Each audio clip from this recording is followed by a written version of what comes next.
Buenas tardes, mi nombre es Rafael Grado Palacios.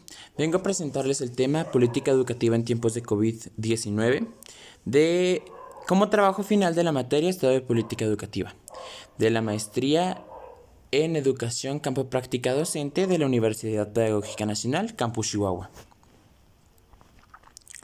Vamos a hablar primeramente sobre el sistema educativo actual. El sistema educativo actual mexicano tiene tres divisiones, lo que es básica, que tiene en sus niveles preescolar, primaria y secundaria, que estos se cursan en una modalidad presencial. Está la media superior, que pueden ser bachilleratos generales, bachilleratos técnicos, bachilleratos duvalentes, y se pueden cursar en una modalidad presencial, semipresencial o sabatina. Y por último encontramos el nivel superior, en donde se cursan los niveles de licenciatura, ingeniería, especialización, maestría, doctorado, y pueden ser en una modalidad presencial, semipresencial, sabatina o en línea. Existen 5 modalidades de educación. Está la modalidad urbana, que se compone por escuelas que se encuentran dentro de grandes ciudades, grandes urbes. La segunda, urbanas marginadas, son escuelas que dentro de estas grandes urbes se encuentran alejadas en las orillas de ellas. Están las escuelas rurales, que son escuelas que se encuentran en los campos, en comunidades alejadas de las urbes. Están escuelas multigrado, que por lo general son escuelas rurales que solo cuentan con 1, 2 o 3 maestros que dan los 6 grados de primaria o los 3 grados de preescolar. Y hay escuelas indígenas, que son escuelas que trabajan con niños de etnias indígenas que componen este país. Un organigrama del sistema educativo comienza en la punta con el secretario de Educación Pública, que en este momento está dirigido por el licenciado Esteban Moctezuma. Después tenemos como segundo nivel a los delegados estatales, que cada gobierno elige a su delegado, que son también llamados secretarios de educación dentro de los estados. Abajo de ellos tenemos a los jefes de sector. Existen diferente cantidad de jefes de sector dependiendo de los estados. Estos jefes de sector, a su vez, tienen dentro de su rama de alcance a los inspectores y supervisores, que ellos son los jefes inmediatos de los directores, ATPs y maestros frente a grupo, que son la base de esta pirámide organimidral de la educación. Existen dos tipos de sostenimiento educativos. Tenemos el privado y el público, siendo el de mayor auge el público y el privado el que solamente unas pocas personas pueden pagar, ya que son escuelas que para su sostenimiento tienen que ser pagado el sueldo de los maestros y de la infraestructura necesaria por los padres de familia. Mientras que por el público, las instituciones gubernamentales son las encargadas de pagarle a los maestros y de dar a las escuelas los insumos necesarios para el trabajo. Ahora sí, ¿qué es el COVID? El COVID-19 es una enfermedad respiratoria que surgió en el diciembre del 2019 en Wuhan, China. Esta enfermedad se distribuyó a lo largo de todo el mundo, causando diferentes estragos económicos, sociales, psicológicos dentro de la humanidad. El 23 de marzo del 2020 es cuando esta enfermedad llega a México y cuando se decide oficialmente a empezar una cuarentena. Se tomaron 2 medidas necesarias para que no se esparciera más el virus dentro del país. La primera, conocida como su sana distancia, que incluía el uso de cubrebocas, el distanciamiento social a 1.5 metros de cada persona, el evitar estar saliendo, permanecer en cuarentena dentro de las casas, el uso de gel antibacterial, el lavado de manos. Y otra acción que se tomó para la prevención de esta enfermedad fue el Aprendemos en Casa. El programa Aprendemos en Casa se creó con 3 diferentes modalidades. La primera fue aprender en casa a través de los programas de televisión que se que se reproducían en diferentes canales mexicanos como el 11 TV Niños, la TV UNAM, en donde a las horas programadas los niños podían disfrutar de un programa que estaba relacionado con los aprendizajes esperados de su ciclo y que los iba a ayudar en la formación. Otra estrategia que se planeó junto con Google, fue el uso de Google Classroom, en donde los profes a través de esta aplicación podían mandar trabajos, hacer videollamadas con sus alumnos, explicar tareas. Y la última fue un cuadernillo de actividades en donde se tenía ya una calendarización dada y que los alumnos, dependiendo de esa calendarización, iban realizando estos trabajos. Esto porque se vio la necesidad de que en México no todos teníamos internet, no todos tienen internet, como lo vamos a ver más adelante. Entonces esta idea surgió ante las necesidades de que todos tuvieran acceso a la educación, aún y con esta contingencia. Pero, ¿estaba el sistema educativo nacional preparado para este reto? Bueno, empecemos con los dos programas, las dos primeras estrategias que el gobierno federal dio, que fueron el uso de programas de televisión para que los niños fueran educados y el uso de aplicaciones a través de internet como Google Classroom. Bueno, empezamos con la electricidad. Sabemos que para poder acceder a estos programas o para poder acceder a estas aplicaciones se necesita energía eléctrica. En México, el 98% de las familias de los hogares cuentan con energía eléctrica. Por otra parte, el 1.5% de los mexicanos no cuenta con energía eléctrica, por lo que no tienen acceso de esta manera a esta educación. Ahora, según datos del INEGI 2019, esos son los indicadores sobre la disponibilidad y uso de las TICs. El 44.3% de los hogares mexicanos cuentan con una computadora para hacer sus tareas. El 56.4% de los hogares mexicanos cuentan con una conexión a Internet. El 92.5% de los hogares mexicanos cuenta con una televisión, pero solo de este 92.5%, el 45.9% cuenta con televisión de paga. Por lo que si volvemos a ver esas estrategias que el gobierno mexicano planeó, vemos que el uso de Internet, si solo se hubiera aplicado esa estrategia, una gran parte de la población mexicana no podría acceder a la educación, ya que no tienen acceso a Internet, por donde se planeaba dar cobertura educativa. Mientras que a través de los televisores, la mayoría de la población mexicana cuenta con una televisión, el 92.5%. Sin embargo, ¿cuántos tienen la disposición de tiempo para poder trabajar estos programas educativos junto con sus hijos? Porque muchos, aún y cuando estemos en contingencia, siguen asistiendo a trabajar. Estos son otros factores que afectan y que demuestran que como país no estábamos preparados ante esta contingencia sanitaria, debido a que la cantidad de televisiones en los hogares mexicanos ascienden de 1 a 2, por lo que en su mayoría un hijo veía la televisión o la mamá veía la novela. La gran mayoría de los mexicanos no pudo ausentarse de sus labores económicas para poder realizar una cuarentena en casa.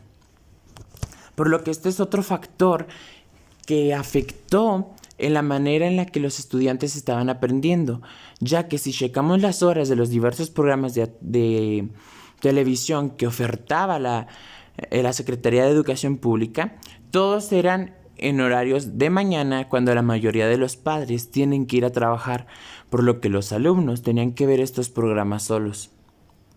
Algunos alumnos se quedaban con los abuelos a cargo o con los tíos, que no prestaban una verdadera importancia a los contenidos que se daban en televisión.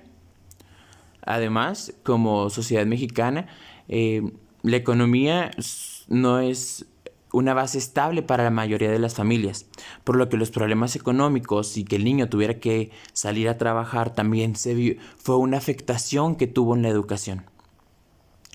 Además de que existe el abandono infantil, niños que no son atendidos debidamente por sus padres, por lo que, en cuanto a la educación, quedaron igualmente desatendidos.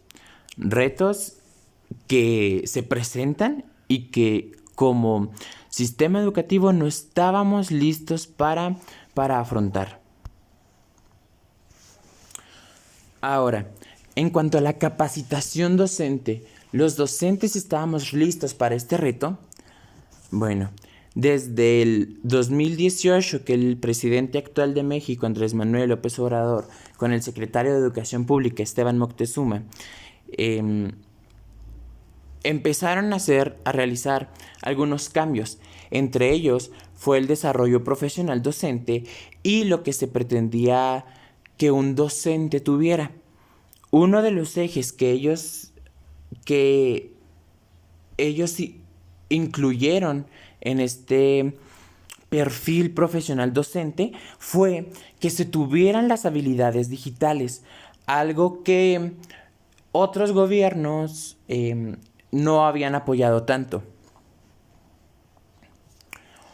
Ahora, fue una planeación, sin embargo, antes de esta contingencia no se había llegado a la ejecución. Fue hasta que empezó con esta contingencia que el gobierno federal sacó capacitaciones y diplomados para los profes, para que ellos pudieran estar enterados de y capacitados para hacer frente a esta crisis educativa. Sacaron capacitaciones en competencias digitales, en gestiones de ambientes de aprendizaje digitales, desarrollo de estrategias digitales, desarrollo de sitios web y aplicaciones móviles para la educación. Diplomados que abonan a esta competencia de habilidades digitales y que a su vez apoyan a que la educación siga un curso formal ante la emergencia sanitaria. Otra pregunta que existió fue: ¿qué cualidades tiene el sistema educativo en nuestro contexto para hacer frente a la pandemia? Bueno, el contexto en el que yo trabajo es en la comunidad rural La Quemada. Es un ejido localizado a 45 minutos de Ciudad Cuauhtémoc. Es una escuela con una modalidad rural, con 7 grupos, un director. Y bueno, los recursos económicos de esta comunidad, en donde trabajan los papás, el 50% de los padres trabajan en una industria alimentaria. Industria considerada fundamental y que no dejó de trabajar durante esta contingencia, por lo que los recursos económicos en esta localidad no se vio tan afectado el trabajo de los papás para mantener sus casas y mantener a sus hijos. El otro 30% trabajan en comercios locales, tienditas, restaurantes que existen dentro de la propia comunidad. Estos tampoco se vinieron abajo debido a que este otro gran porcentaje de personas aún mantenían sus trabajos y podían seguir haciendo su vida rutinaria como siempre. Y el otro 20% trabaja en cosas informales, como sus propios campos, su propio ganado, o trabajan en Estados Unidos, de donde mandan remesas, y sus esposas sobreviven de ellos. Campos que tampoco fueron directamente afectados, ya que seguían ellos en su vida normal, por lo que la situación económica dentro de este contexto no se vio tan golpeada por la contingencia. La adaptación digital, sin embargo, en el contexto, sí es algo difícil, debido a que 1 de cada 10 hogares cuenta con acceso a Internet. 2 de cada 10 hogares tienen computadora en casa. Solo 1 de cada 10 padres sabe usar una computadora y de esta forma poder ayudar a sus alumnos. 9 de cada 10 mamás usan datos móviles para el uso de redes sociales y la comunicación. Y el único café internet de la población es caro e involucraría el salir de casa. Una medida que fue fuertemente aplicada por el gobierno federal, de que no se sale de casa, es una cuarentena, tenemos que estar resguardados. Por este motivo, la mayoría de los profesores que trabajamos en esta comunidad tuvimos que hacer uso de los cuadernillos que mandó gobierno del estado para que los alumnos pudieran seguir con su educación en casa, porque los programas de televisión no iban a ser un gran apoyo debido a los horarios que se transmitían y que las mamás trabajan de 8 a 5, horarios en los que los niños se quedan solos y los padres no pueden estar al pendiente de si ven el programa o no y ayudarles con los trabajos que los programas indican. El acceso a internet para esta comunidad es muy ilimitado, por lo que se tomó la decisión de que como maestros teníamos que llevar estos cuadernillos de manera presencial para que la educación siguiera. Algo que demuestra otra vez cómo el sistema educativo, las condiciones en donde viven los mexicanos no estaban a la par de la crisis. Por último, ¿qué negligencias toleradas por diversos sexenios nos afectan ahora?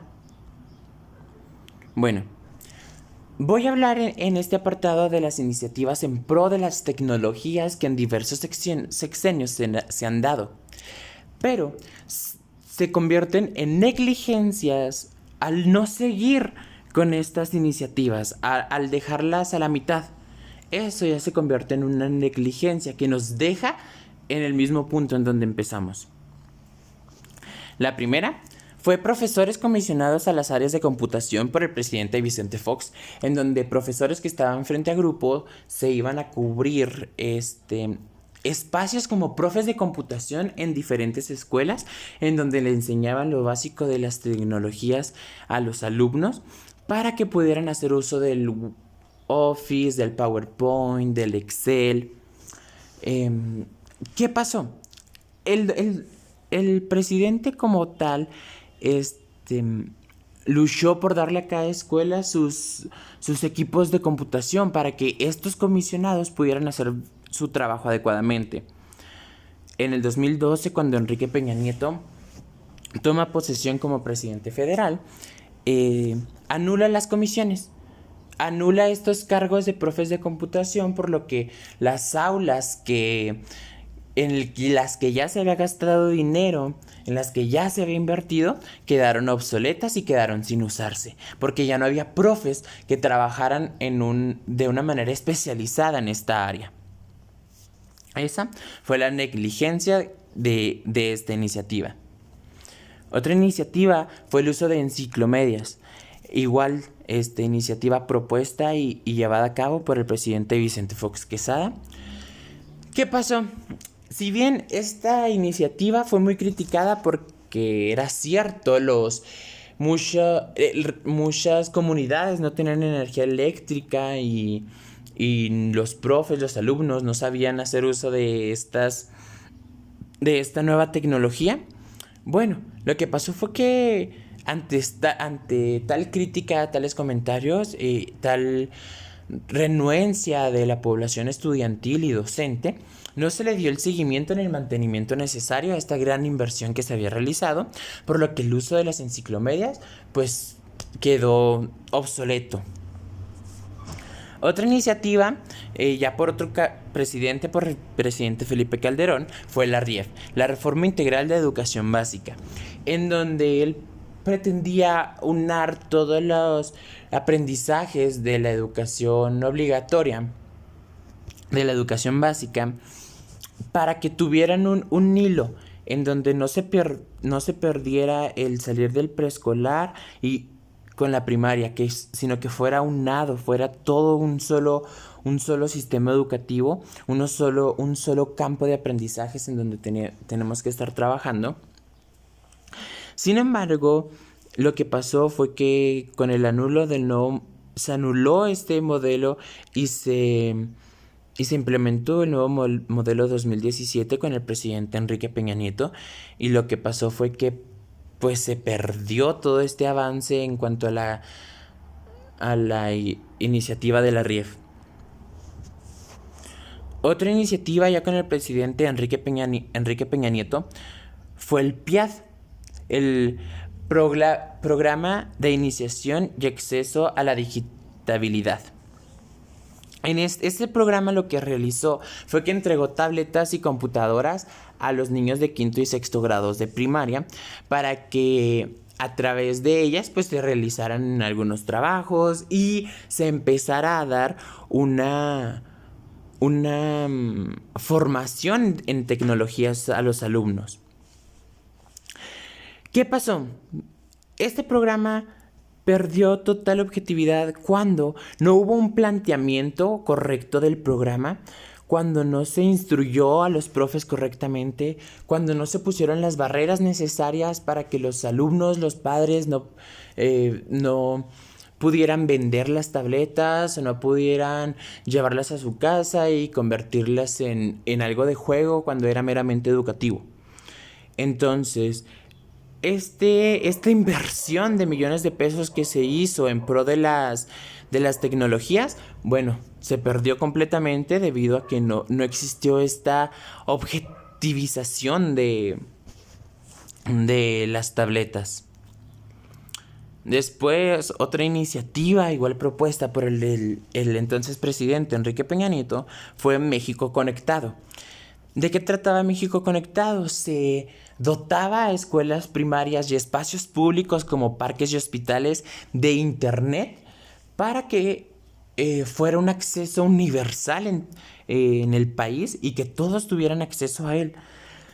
Sin embargo, esta administración de Andrés Manuel López Obrador y a finales de la de Enrique Peña Nieto, bueno, no tuvo una continuidad ni un mantenimiento hacia estos accesos a internet, por los que se perdió, se caía, dejaron de funcionar e igual la inversión se perdió por completo.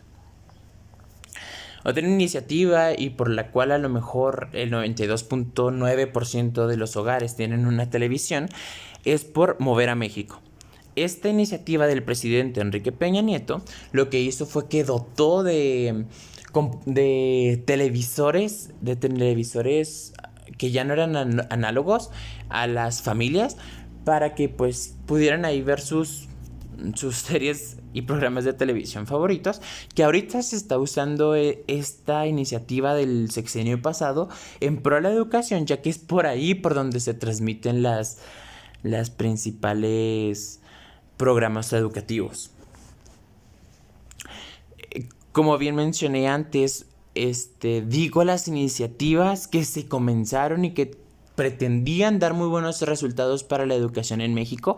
Sin embargo, se cometieron las negligencias de dejarlas caer, no darles seguimiento, continuidad, mantenimiento, y pues solo quedaron en efectos de un año, 2 años, y ahí quedó. Y ahorita que en verdad necesitamos estas iniciativas pro-tecnológicas, ya no las tenemos. Porque qué bien hubiera caído que todo México tuviera internet en sitios públicos como escuelas, hospitales, parques, y que pudieran dar acceso a niños que no tienen internet en sus casas a través de estos lugares públicos.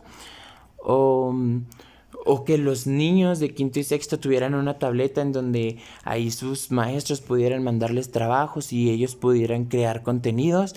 Pues bueno, fueron negligencias que se cometieron. Ok. Y ahora, ¿qué nos espera terminando la etapa de cuarentena del COVID? ¿Cómo vamos a regresar a las escuelas? ¿Ok?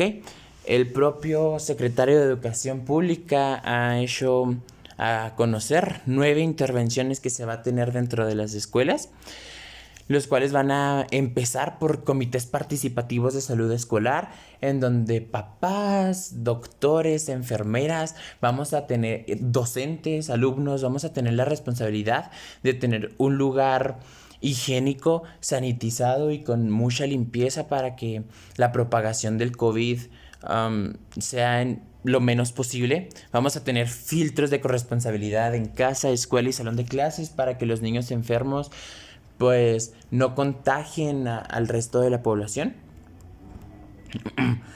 Vamos, o el gobierno va a garantizar el acceso a jabón, el agua y el gel antibacterial a todas las escuelas del país.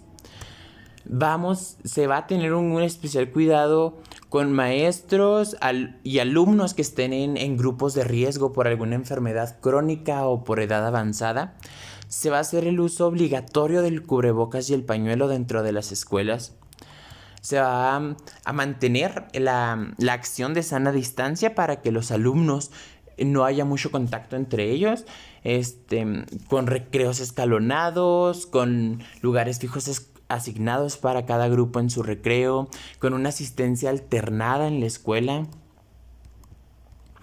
Se va a maximizar el uso de espacios abiertos, se va a suspender cualquier tipo de ceremonias o reuniones como graduaciones, juntas de padres de familias, hasta que sean un 100% que el COVID está fuera del país. Se va a dar una detección temprana ante cualquier sospecha de COVID por un alumno, padre de familia o docente. Se va a cerrar completamente la escuela y se va a dar un apoyo social y emocional a los docentes y estudiantes. También como una estrategia de regreso a clases, bueno, se va a dar se dio a finales de este mes de mayo lo que fue el Aprende en casa. Después los alumnos van a tomar del 5 de junio hasta el hasta el 7 de agosto, un verano divertido.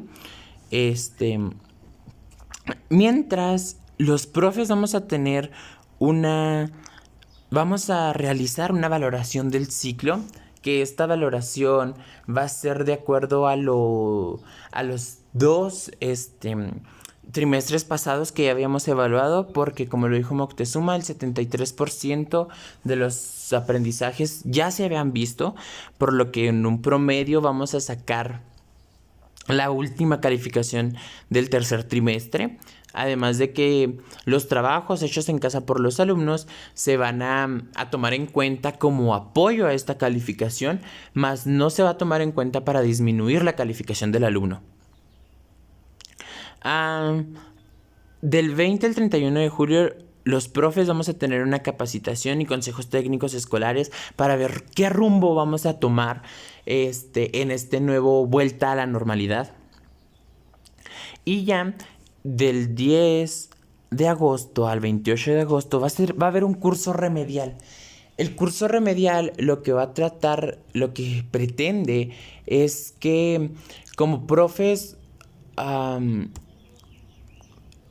localicemos los alumnos que se quedaron con rezago desde el ciclo pasado, diagnostiquemos hasta dónde llegamos, qué contenidos se vieron bien, qué contenidos quedaron claros,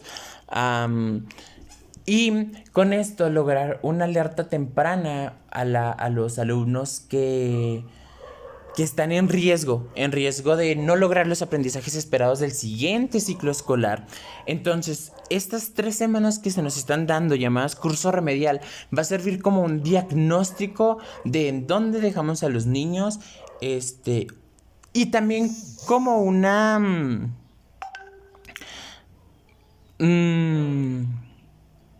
manera de tratar de rellenar esos huequitos que se nos quedaron y que se tenían que cumplir en el grado en el que están los alumnos. Ya va a ser hasta el 21 de septiembre que los niños entren a su ciclo, al ciclo siguiente del que están. Entonces, en donde empieza el ciclo 2020-2021, ya con una evaluación diagnóstica realizada por el curso remedial.